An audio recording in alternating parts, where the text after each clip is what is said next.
LUID पनि add गर्ने, TUID पनि एड गर्ने। ल त्यो पनि एड गरिसक्यौं हामीले।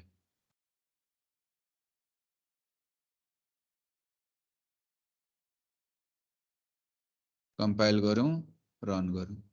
युजर आइडी पनि आयो। त्यसपछि पासवर्ड फिल्ड एड गर्नु पर्यो हामीले।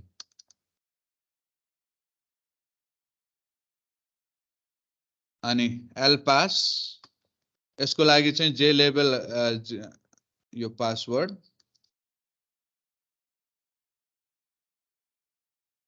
जे टेक्स्ट फिल्ड हैन, जे पासवर्ड फिल्ड।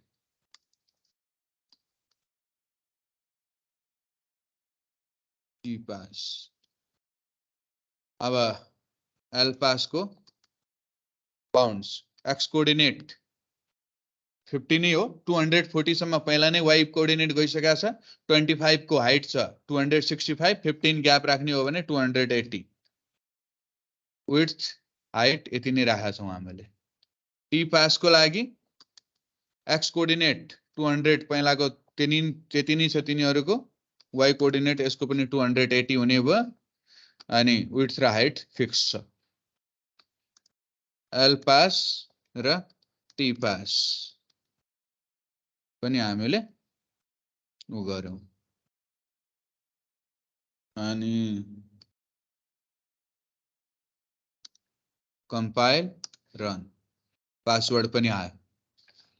अब दुईटा बटन एड गर्नु छ, अरु सबै केही बाँकी छैन। BTN submit equal to new J button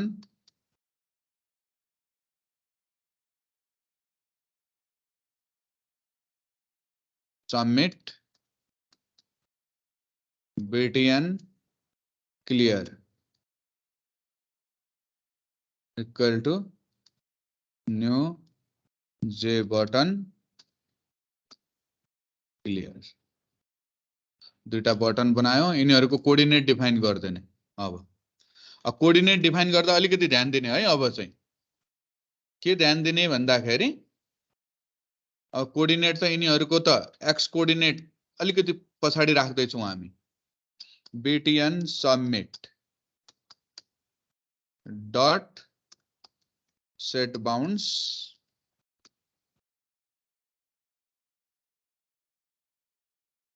अनि पहिला चाहिँ एक्स कोअर्डिनेट हामीले 50 राखेका थियौं। 50 नराखौं, त्यो भन्दा अलि बटन यतातिर आउने बनाउनु पर्छ हामीले। 100 राखे त्यो भएर मैले। वाइ कोअर्डिनेट चाहिँ तल जानु पर्यो 280, त्यो भन्दा मुनि जाने हो भनेपछि 25 को हाइट नै छ 305 अनि 305 प्लस 15 को ग्याप भनेपछि 320 राख्नु पर्यो वाइ कोअर्डिनेट।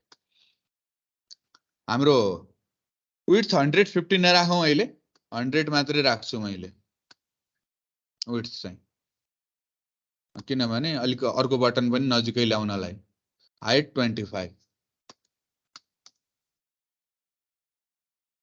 अनि त्यसपछि BTN clear dot set bounds यसको पनि एक्स कोअर्डिनेट 100 देखि सुरु भएर 100 को विड्थ भनेपछि एक्स कोअर्डिनेट 200 जाने भयो। 200 सम्म त्यही छ। वाइ कोअर्डिनेट 320 नै हुने भयो। Width 100, height 25। यो दुईटै एड गर्दियौं। Add BTN submit add BTN clear। Sir त्यो क्लियर मा DTN क्लियर भएछ। BTN clear सेकेन्ड लाइनमा न्यू जे बटन को DTN भन्छ। हो ल ओके ल। अब चाहिँ सबै बन्यो। अब यसलाई कम्पाइल गरेर फेरि डिस्प्ले गरौँ कस्तो देखिन्छ।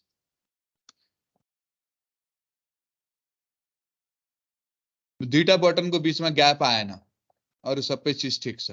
दुईटा बटनको बिचमा यो 200 सम्म यही छ, 200 देखि सुरु भइहाल्यो क्या अर्को फेरि, किनभने 100 देखि स्टार्ट भएको 100 विड्थ छ यसको, 200 सम्म यही छ, त्यो ग्याप नभएको हुनाले यो 220 राखिदिन्छु मैले, बिचमा दुईटा बटनको ग्याप होस् भनेर स्टार्ट 220 बाट गरिदिन्छु।